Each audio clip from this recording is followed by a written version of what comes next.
Do you want to give your videos a vintage cinematic touch? Well, in this tutorial, I'll show you how to add a film burn effect in CapCut Mobile using its built-in video effects.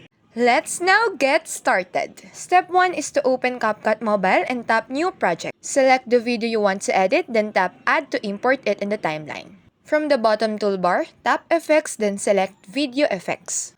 Browse through the available effect categories. Also, you can use the search bar to search for film burn.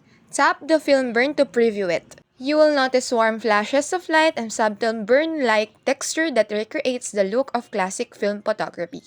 You can also make adjustments. Just simply tap the Adjust button and slide the slider all you want. When you're satisfied with the preview, tap the check mark to apply the effect. Drag the beginning or end of the effect layer to adjust how long the film burn effect appears.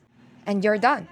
But before exporting, don't forget to play your video to preview the final result. And that's it. That's how you add the film burn effect in CapCut Mobile. Thanks for watching and happy editing. See you in the next video. But don't forget to like, share, and subscribe. God bless you.